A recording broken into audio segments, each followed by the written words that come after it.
किसी तरह की कोई गड़बड़ी सामने आती है तो उससे वो भविष्य के लिए अच्छी नहीं है स्टूडेंट के, इसीलिए इस परीक्षा को अभी रद्द कर दिया गया है। आपको बता दें कि 3 मई 2026 को पेपर हुआ था। खबर पर ज्यादा जानकारी के लिए हमारे डेप्यूटी एडिटर शिवेंद्र सिंह परमार हमारे साथ जुड़ गए हैं। शिवेंद्र जी, नीट यूजी परीक्षा 2026 को रद्द कर दिया गया है, क्या जानकारी? देखिए, बड़ी खबर है क्योंकि जो नीट है अभी हाल ही में परीक्षा आयोजित हुई थी। 3 मई को ये एग्जाम हुआ था हेमात्री, और अब इस एग्जाम को निरस्त करने का फैसला लिया गया है। सीबीआई जांच होगी, ये भी इसमें अपडेट है। लेकिन ये खबर राजस्थान के लिहाज से इसलिए महत्वपूर्ण है क्योंकि ये जो फैसला हुआ है इसमें एक तरीके से ये कह सकते हैं कि राजस्थान से भी तार जुड़े हुए थे, क्योंकि जो गैस पेपर था वो सीकर आया था। ऐसा बताते हैं कि ये पेपर सीकर में पहुंचा था। जो सीकर में तैयारी करते थे लोग, उनके पास ये पेपर पहुंचा था और 300 प्रश्नों से अधिक का ये गैस पेपर था, जिसमें हिमाचली 140 प्रश्न ऐसे थे जो हूबहू परीक्षा में आए। तो गैस पेपर में 140 प्रश्न ऐसे हो जो परीक्षा में आ जाए तो फिर परीक्षा की शुचिता पर गंभीर सवाल खड़े हो जाते हैं। और इसके बाद एसओजी ने इसकी जांच की, कुछ संदिग्धों को एसओजी ने पकड़ा और आईबी को जो इनपुट मिला था उसके बाद एसओजी राजस्थान में एक्टिव हुई थी। तो ये कह सकते हैं कि राजस्थान एसओजी की भी बड़ी भूमिका है कि उन्होंने बहुत जल्दी इसमें धरपकड़ शुरू की।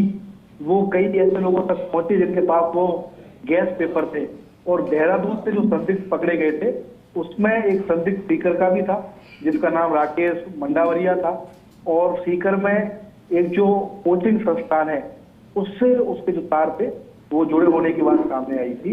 लेकिन अब क्योंकि जब इतने सारे लोगों की गिरफ्तारी हो गई, इतनी बड़ी संख्या में जो एग्जाम थे गैस पेपर में वो मूल परीक्षा में आ गए, तो ये अनुमान लगाया ही जा रहा था कि ये परीक्षा निरस्त होगी।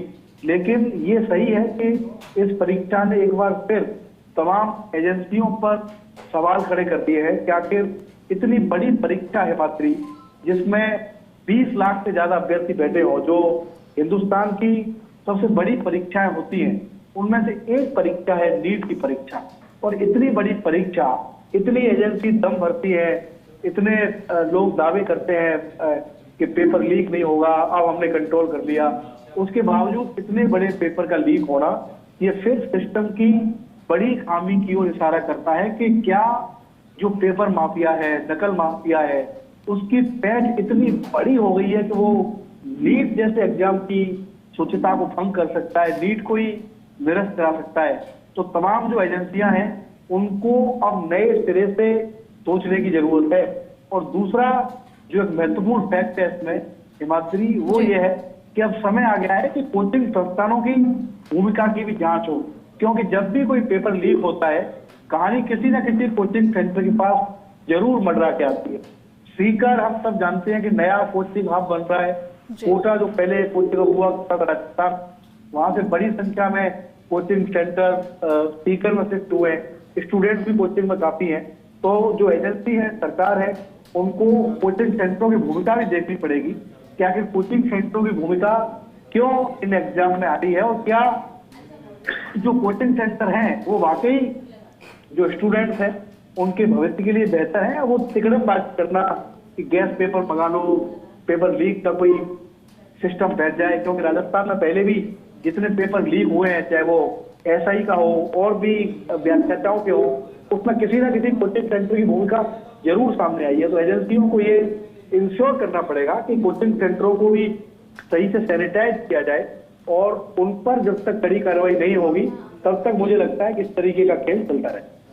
बिल्कुल शिवेंद्र जी, और नीट परीक्षा की अगर हम बात करें तो ऐसा पहली बार नहीं है, इससे पहले भी नीट परीक्षा को लेकर कई बार सवाल उठे हैं, एनटीए को लेकर कई बार सवाल उठे, और एक बार फिर से नीट परीक्षा जांच के दायरे में आ गई।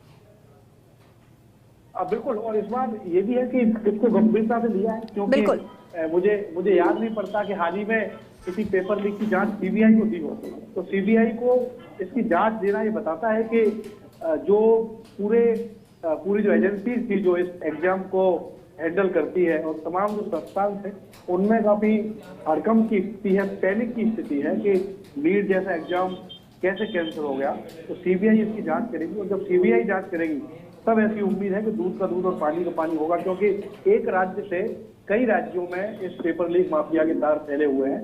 तो जब सीबीआई की जांच होगी तभी स्पष्ट सामने आ सकेगा कि क्या वाकई जो सीकर के कोचिंग सेंटर हैं इनकी भी किसी तरीके की कोई भूमिका इस पेपर लीक में थी, किस तरीके से इनको गैस पेपर मिला, क्या उसका कोई भुगतान किया गया, कौन लोग इसमें शामिल थे।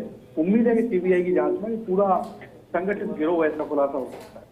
बिल्कुल शिवेंद्र जी, और जब हम परीक्षा की बात करते हैं, नीट जैसी बड़ी परीक्षाओं की जब हम बात करते हैं जिन्हें नेशनल टेस्टिंग एजेंसी कंडक्ट करवाती है, तो वहां पर सुरक्षा का खास तौर पर ध्यान रखा जाता है। त्रिस्तरीय सुरक्षा वहां पर होती है और बावजूद उसके अगर इस तरह की पेपर लीक जैसी बातें सामने आती है तो वाकई में सोचने का विषय।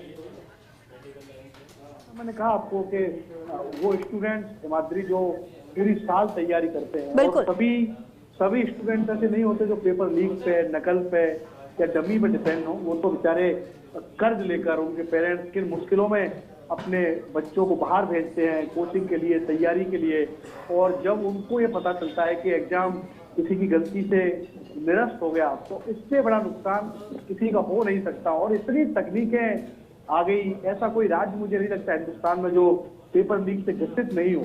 फिर भी एक सेंट्रलाइज एग्जाम जो पूरे देश में कंडक्ट हो रहा था उसका पेपर लीक हो जाना, गैस पेपर में 140 से ज्यादा सवाल आ जाना, उसका निरस्त होना, ये बहुत बड़ी घटना है। और इस तरीके के प्रयास अब सबको करने होंगे जिसमें ये इंश्योर हो कि कोई भी पेपर हो, किसी एजेंसी का हो, किसी स्टेट का हो, उसकी शुचिता भंग नहीं हो। क्योंकि ये बहुत बड़ा झटका है उन अभ्यर्थियों के साथ जिन्होंने सपने देखे थे इस एग्जाम को लेकर, काफी खुश भी थे कि हमारा एग्जाम अच्छा गया, लेकिन अब इस एग्जाम को निरस्त होने से लाखों अभ्यर्थियों को बड़ा झटका है।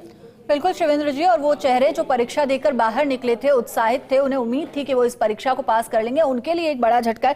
लेकिन साथ ही साथ मामले की जांच सीबीआई को सौंपी गई है, तो वहीं छात्रों के लिए भी कहा गया है कि जो पुराना रजिस्ट्रेशन और एग्जाम सेंटर जो चुने गए थे वही मान्य रहेंगे, किसी तरह का कोई बदलाव नहीं होगा, दोबारा फॉर्म भरने की जरूरत भी नहीं होगी।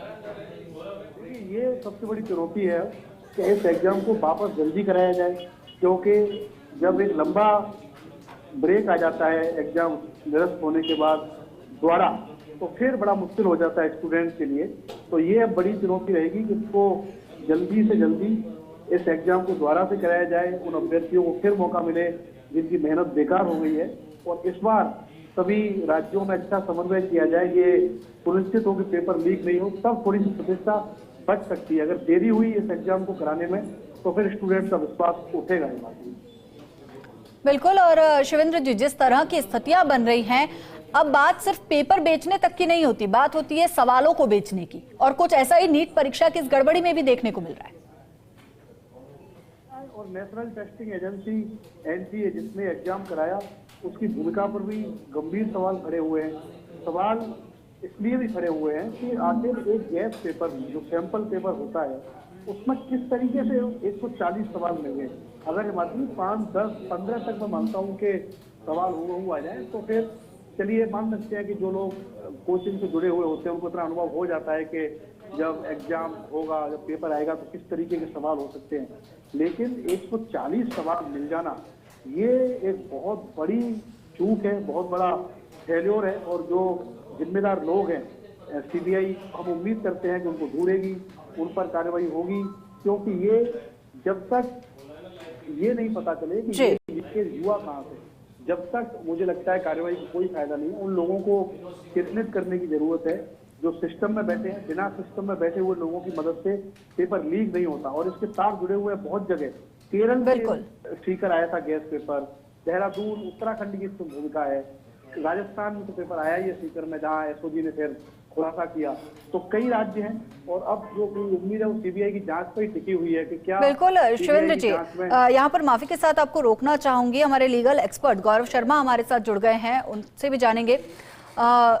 गौरव, जिस तरह से नीट पेपर लीक की खबरें आने के बाद सीबीआई जांच के आदेश दिए गए, परीक्षा को रद्द कर दिया गया, 22 लाख स्टूडेंट्स इस परीक्षा में शामिल थे, उनका क्या?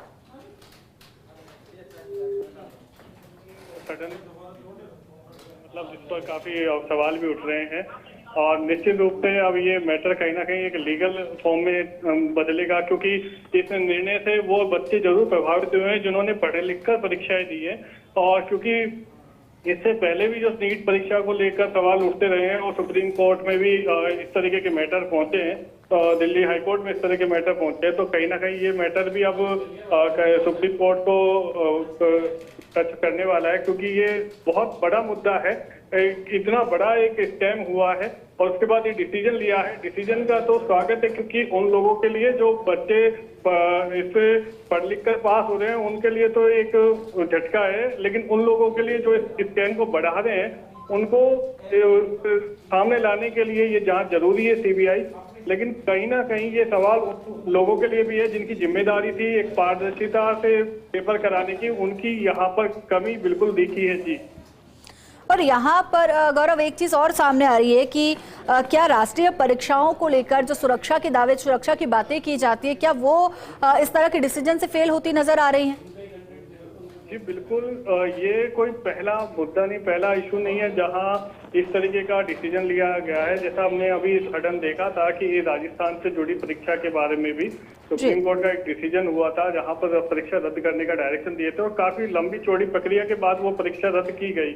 उसमें सरकार ने पहल नहीं करी और वहां पर अब यहाँ सरकार ने पहल करी है, तो लेकिन यहाँ सरकार ने पहल तो करी है लेकिन जिम्मेदारी किसकी है वो अभी सामने नहीं आई है।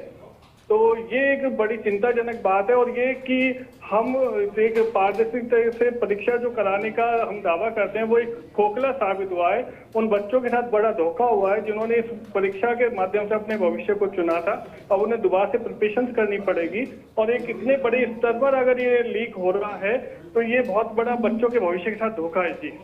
एक चीज गौरव यहाँ पर ये भी जानना चाहेंगे कि अब सरकार के पास क्या ऑप्शन है और साथ ही साथ लीगल स्टूडेंट्स के पास क्या ऑप्शन है अगर इस तरह की स्थिति उनके सामने आई है तो?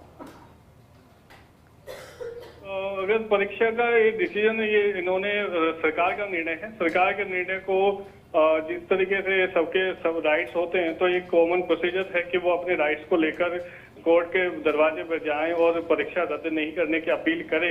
लेकिन बात वही आती है कि वो अपील कि अगर इस परीक्षा में सीबीआई जांच होती है और स्कैम सामने आता है जैसा सब खुलकर आ ही गया है, तो अब वहां पर भी कोर्ट ये कंसीडर करेगी, उन एस्पेक्ट्स को कंसीडर करेगी जहां पर परीक्षा में लीक हुआ है। और अब ये परीक्षा का जो लीक का मुद्दा है ये निश्चित रूप से कोर्ट की दहलीज पर जाते ही वहां कोर्ट अपने तरीके से जांच करवाएगी। अगर कोर्ट संतुष्ट होती है कि वास्तव में पेपर लीक हुआ है तो बच्चों को रिलीफ मिल पाना बड़ा मुश्किल है जी। बिल्कुल। और गौरव इससे पहले भी पेपर लीक के कई मुद्दे सुप्रीम कोर्ट तक पहुंचे हैं और सुप्रीम कोर्ट ने इस पर सख्त रुख भी अख्तियार किया है, लेकिन बावजूद उसके इस तरह की घटनाएं बार बार सामने आ रही है। बिल्कुल, सुप्रीम कोर्ट ने तो अभी मैंने हाल ही में टिप्पणी करी थी कि जो जहर की बूंदे पानी में मिला दी जाए तो जहर का असर कम जरूर होगा लेकिन खत्म नहीं होगा।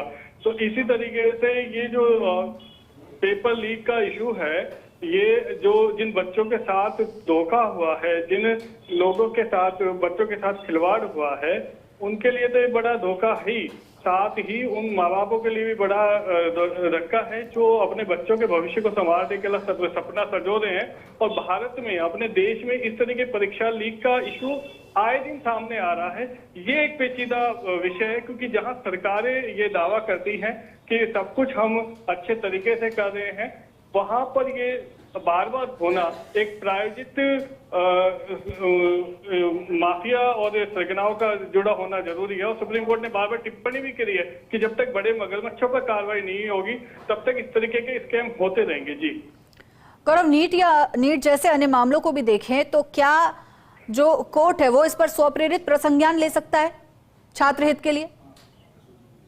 जी बिल्कुल, सुप्रीम कोर्ट तो बार बार इस तरीके से विषयों पर उठाता आया है और स्वप्रेरित संज्ञान लेता रहा है। और सुप्रीम कोर्ट ने तो कई बार जो भी जिम्मेदार एजेंसीज हैं उनको कटघरे में खड़ा भी किया है, उनके खिलाफ भी उन्होंने अपने आदेश पारित किए हैं। तो यहाँ पर भी सुप्रीम कोर्ट इसको स्यूमोटो लेकर इस पर अपने हिसाब से इसकी भविष्य में कहीं किसी बच्चे के साथ इस तरीके का खिलवाड़ नहीं हो, कोई सख्त डायरेक्शन जारी कर सकते हैं।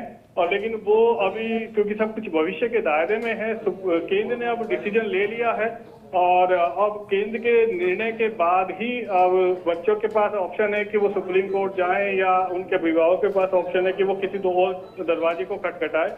लेकिन फिलहाल जो है यहाँ पर सभी तरीके के बच्चों के साथ बच्चों के भविष्य का रास्ता बंद होता दिख रहा है। जी शुक्रिया गौरव इस जानकारी के लिए।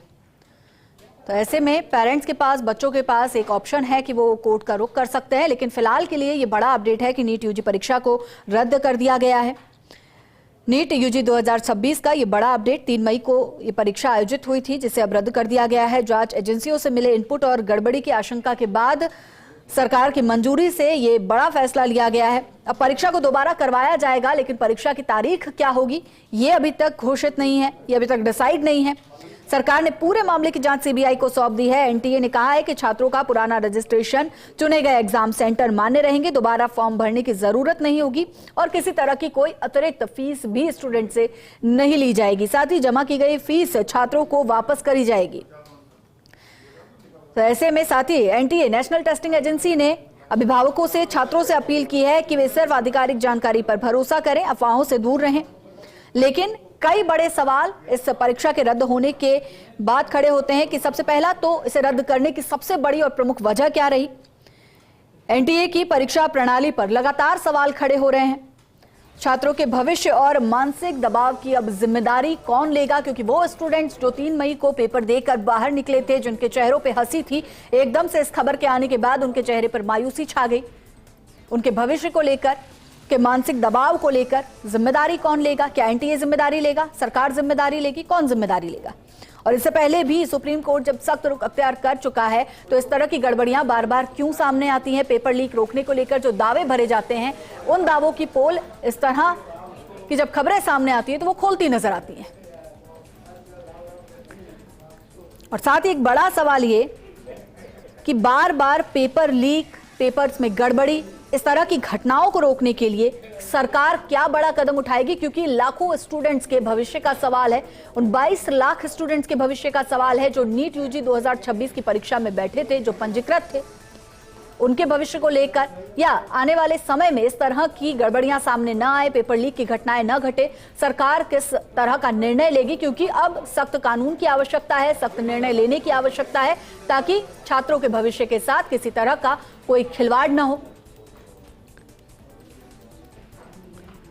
और साथ ही साथ नीट जैसी बड़ी परीक्षाओं में पारदर्शिता और भरोसा वापस लाने के लिए क्या कुछ कदम उठाए जाएंगे? तो कई बड़े सवाल हैं जो नीट यूजी 2026 के रद्द होने के बाद सामने आए। पेपर लीक के चलते नीट यूजी 2026 को रद्द कर दिया गया है। आपको बता दें कि 100 गैस पेपर में से 140 में से 120 प्रश्न परीक्षा के प्रश्न पत्र में हूबहू आए थे, जिसे लेकर लगातार सवाल खड़े हो रहे थे। और उसके बाद देहरादून से लेकर राजस्थान तक पेपर लीक की बातें सामने आई, जिसके बाद संज्ञान लिया गया, परीक्षा को रद्द किया गया। लेकिन अब आगामी नई तारीखें परीक्षा की क्या होंगी, इसको लेकर असमंजस की स्थिति है। लेकिन फिलहाल का बड़ा अपडेट, नीट यूजी 2026 को रद्द कर दिया गया। और ऐसे में कई बड़े सवाल अब खड़े हो रहे हैं कि किस तरह से नीट में लगातार जिस तरह से साल दर साल गड़बड़ियां देखने को मिल रही हैं, समस्याएं देखने को मिल रही हैं, कभी पेपर लीक की बात सामने आती है तो कभी स्टूडेंट्स के आंकड़े की बात सामने आती है, तो उसे लेकर अब ऐसा क्या किया जाए कि पारदर्शिता पुनः लौटाई जा सके, भरोसा वापस लौटाया जा सके। लेकिन फिलहाल के लिए ये बड़ा अपडेट, 3 मई 2026 को नीट यूजी 2026 की जो परीक्षा हुई थी उसे फिलहाल रद्द कर दिया गया है। आगे कब ये परीक्षा होगी, इसको लेकर अभी कोई तिथि की घोषणा नहीं की गई है। जांच एजेंसियों से मिले इनपुट और गड़बड़ी की आशंका के बाद सरकार की मंजूरी मिलने के बाद ये बड़ा फैसला लिया गया है कि परीक्षा दोबारा करवाई जाएगी। नई तारीखों का ऐलान भी जल्द ही कर दिया जाएगा। सीबीआई को जांच सौंप दी गई है पूरे मामले की। और साथ ही साथ एनटीए का कहना है कि छात्रों का जो पुराना रजिस्ट्रेशन है, चुने गए एग्जाम सेंटर है, दोबारा फॉर्म भरने की उन्हें जरूरत नहीं होगी और कोई अतिरिक्त फीस भी नहीं लगेगी। लेकिन इन सब बातों के बावजूद बड़ा सवाल ये कि जिन स्टूडेंट्स ने पूरे 1 साल मेहनत करने के बाद नीट यूजी 2026 का एग्जाम दिया था, उनके भविष्य का क्या?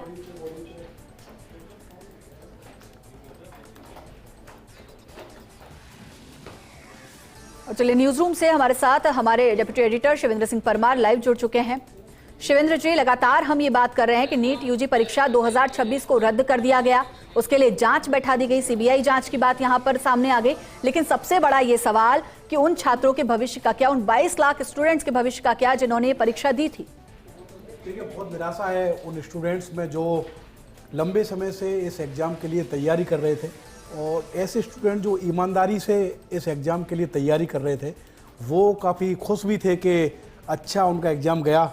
उनके परिजनों के सपने थे। बड़ा खर्चा होता है जब आप बड़े शहरों में रहकर इस तरीके के एग्ज़ाम की तैयारी करते हैं, लेकिन अभी तक हम देखते थे कि राज्यों में पेपर लीक की घटनाएं आती थी। राजस्थान में भी खूब एग्ज़ाम लीक हुए, उत्तराखंड में हुए, यूपी में हुए, लेकिन भारत सरकार की एक एजेंसी, एक प्रतिष्ठित एजेंसी एनटीए, उसका एग्ज़ाम जिस तरीके से लीक हुआ है हिमाद्री, और लीक का जो ट्रेंड है वो बहुत ख़तरनाक है, क्योंकि एक गैस पेपर जिसमें 140 सवाल हूबहू आ गए, तो इसका मतलब जो पेपर की विश्वसनीयता थी उस पर बहुत बड़े और गंभीर सवाल खड़े हो गए कि आखिर ऐसे कैसे माफिया की पहुंच इतनी हो गई कि उसे ये पता चल गया कि 140 सवाल कौन से होंगे जो नीट की परीक्षा में आएंगे। और इस पूरे पेपर लीक के जो तार हैं वो राजस्थान से जुड़े हैं, क्योंकि केरल से ये जो गैस पेपर था, विकल्प पेपर था, वो सीकर आया था, और सीकर में जब आईबी ने इनपुट दिया एसओजी को कि इस तरीके की सूचना हमें मिली है कि कोई ये गैस पेपर पहुंचा है सीकर, उसके बाद एसओजी एक्टिव हुई। ऐसा नहीं है कि एसओजी को पहले से ये बात पता थी कि इस तरीके की कोई घटना सीकर में हो रही है जहां कोचिंग माफिया से जुड़े हुए लोगों के पास गैस पेपर है। बाकायदा एक इनपुट आया राजस्थान के डीजीपी राजीव शर्मा के पास में, उसके बाद एसओजी एक्टिव हुई और एसओजी ने कुछ लोगों की धरपकड़ की। और जो एसओजी की प्रारंभिक जांच थी, राजस्थान एसओजी की, ये कह सकते हैं इस पूरी खबर में हिमाद्री कि ये जो एग्जाम लीक हुआ है ये राजस्थान एसओजी की रिपोर्ट पर लीक हुआ है। राजस्थान एसओजी ने एनटीए को लिखा कि जिस तरीके से हमें इनपुट मिले हैं, हमने जिस तरीके से संदिग्ध लोगों को पकड़ा है, उससे ये साफ हो रहा है कि ये गैस पेपर बहुत से लोगों की पहुंच में था, और किसी गैस पेपर के 140 सवाल अगर हूबहू मुख्य पेपर में आ जाएं तो आप समझ सकते हैं कि पेपर की विश्वसनीयता पूरी तरीके से भंग हो गई है। देश में जो चुनिंदा बड़ी परीक्षाएं हैं उसमें से एक परीक्षा होती है नीट की, जो पूरे कह सकते हैं कि अखिल भारतीय स्तर पर होती है। 20 लाख से ज़्यादा इसमें अभ्यर्थी थे, अलग अलग राज्यों के अभ्यर्थी थे। तो ये एक बहुत बड़ा झटका है उन एजेंसियों के लिए जो ये दावा कर रहे थे कि अब पेपर माफिया पर हमने शिकंजा कस लिया है, इस तरीके की घटनाएं अब हमने बहुत सीमित कर दी हैं कि पेपर लीक नहीं हो रहा। अगर नीट का ही पेपर लीक हो जाए तो फिर छोटे मोटे एग्जाम की तो क्या बात करें। ऐसा पेपर जो भारत सरकार के स्तर पर हो रहा है, जिसको एनटीए जैसी स्वायत्त एजेंसी कर रही है, उसमें और जो ट्रेंड है, क्योंकि कई बार हम ये देखते हैं जब पेपर लीक होता है कि ठीक है 4-5 सवाल पता चल गए या सेलेक्टेड जगह पर कोई इस तरीके की चीज़ हो गई। ये तो व्हाट्सएप पे आए हैं, मतलब एक तरीके से थोक के भाव गैस पेपर बटे हैं, और जो जांच अभी तक चल रही है वो जांच बता रही है कि इसमें बहुत बड़े लोग हैं, 45 लोग। अभी बड़ी बात की परीक्षा रद्द होगी, लेकिन साथ ही साथ एनटीए पर जो लगातार सवाल उठ रहे हैं, नेशनल टेस्टिंग एजेंसी पर जो लगातार सवाल उठ रहे हैं, उनको लेकर क्या?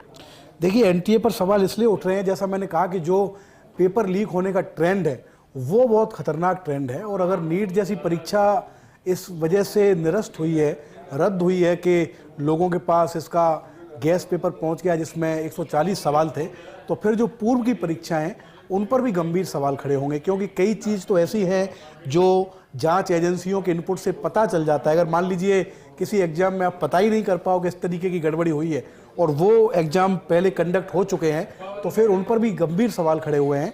लेकिन महत्वपूर्ण बात यह है कि पहली बार किसी पेपर लीक की जांच सीबीआई करने जा रही है, और जैसा मैंने कहा केरल, उत्तराखंड, राजस्थान, ये 3 ऐसे प्रमुख राज्य हैं, और भी कई राज्य हो सकते हैं, लेकिन अभी ये 3 ऐसे प्रमुख राज्य हैं जिन 3 राज्यों में इस पेपर लीक के तार फैले हुए हैं। खासकर सीकर, जो नया कोचिंग हब है राजस्थान का, वहाँ पर एग्जाम जो गैस पेपर था वो केरल से आया था। एसओजी को इनपुट मिला, एसओजी ने खोजबीन की, कई लोगों को हिरासत में लिया, और बाद में एसओजी ने ये रिपोर्ट एनटीए को भेजी कि हमारे शिवेंद्र जी यहाँ पर एक बात और सामने आती है। हम बात लगातार कोचिंग सेंटर्स की भी कर रहे हैं, लेकिन अगर इसे कोचिंग इंडस्ट्री या एक बिजनेस मॉड्यूल कहा जाए तो भी कम नहीं हुआ। क्या इनकी भूमिका भी इसमें संदिग्ध कहीं ना कहीं नजर आती है, और साथ ही साथ क्या सख्त एक्शन कोचिंग सेंटर्स पर भी होना चाहिए? देखिए, मैंने थोड़ी देर पहले भी आपको कहा था कि कोचिंग सेंटरों की भूमिका अब सरकार को तय करनी पड़ेगी, क्योंकि अगर राजस्थान में बीते कई एग्जाम को देखा जाए तो ऐसा कोई लीक एग्जाम मुझे नजर नहीं आता जिसमें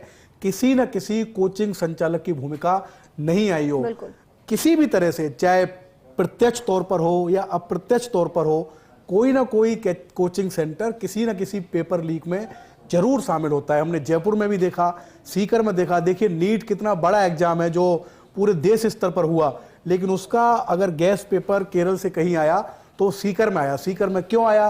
क्योंकि बीते 1-2 साल में सीकर जो राजस्थान का जिला है, जो शहर है, वो एक कोचिंग इंडस्ट्री के तौर पर उभरा है। एक समय था जब कोटा का नाम राजस्थान में लिया जाता था, लेकिन रिपोर्ट सब बताती है कि कोटा में जो कोचिंग सेंटरों का रुझान है वो धीरे धीरे सीमित हो रहा है और सीकर एक नई कोचिंग सिटी के तौर पर उभर रहा है।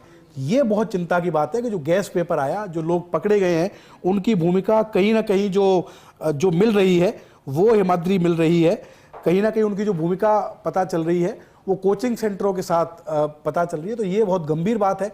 सरकार को अब जरूरी है कि कोचिंग सेंटरों पर शिकंजा कसा जाए, ये सिक्योर किया जाए, इंश्योर किया जाए कि किसी भी तरीके से कोई कोचिंग सेंटर इस तरीके के पेपर लीक में शामिल नहीं हो, शॉर्टकट नहीं अपनाए। कोचिंग सेंटर कर क्या रहे हैं कि वो शॉर्टकट अपनाते हैं, इस तरीके के लुभावने विज्ञापन देते हैं वो कि हमारे यहाँ इस तरीके की तैयारी होती है कि आप अगर हमारे से कोचिंग लेंगे तो फलानी परीक्षा को आप क्रैक कर सकते हैं, आप इसमें सफल हो सकते हैं। लेकिन कई कोचिंग सेंटर ऐसे हैं जो शॉर्टकट में जाते हैं, प्रयास करते हैं कि कहीं से पेपर मिल जाए, गैस पेपर मिल जाए, कोई और तरीका हो। तो राजस्थान सरकार को, एसओजी को, जो कि पेपर लीक से जुड़े मामलों की जांच कर रही है, अब ये बहुत जरूरी हो गया है कि कोचिंग सेंटरों को सैनिटाइज किया जाए, पता किया जाए कि कौन से कोचिंग सेंटर हैं जो पेपर लीक में इस तरीके का इंटरेस्ट दिखाते हैं, माफियाओं से मिले हुए हैं। क्योंकि जिस तरीके से 40 से 45 लोग जो पकड़े हैं एसओजी ने नीट वाले मामले में, उनके भी तार कहीं ना कहीं किसी न किसी एंगल से कोचिंग सेंटरों से जुड़े हुए हैं। तो कोचिंग सेंटरों पर सख्त कार्रवाई की जरूरत है, सख्त प्रावधान की जरूरत है। और कोचिंग सेंटर अब ये नहीं कह सकते कि कोचिंग सेंटर स्टूडेंट्स को सफल करने का जरिया है। मैं कह रहा हूं कि कोचिंग सेंटर काफी हद तक, सभी नहीं, अच्छे कोचिंग सेंटर भी हैं, लेकिन कई कोचिंग सेंटर ऐसे हैं जिनका काम ही पेपर लीक माफियाओं से मिलकर काम करना है, पेपर निकलवाना है, शॉर्टकट वो ढूंढ रहे हैं, पैसे वसूल रहे हैं स्टूडेंट्स इसके बदले में। शिवेंद्र जी, कहीं ना कहीं अपनी साख बचाने के लिए लाखों स्टूडेंट्स के साथ, उनके भविष्य के साथ खिलवाड़ करने से भी ये लोग नहीं चूकते। बहुत बहुत शुक्रिया आपका इस पूरी जानकारी के लिए।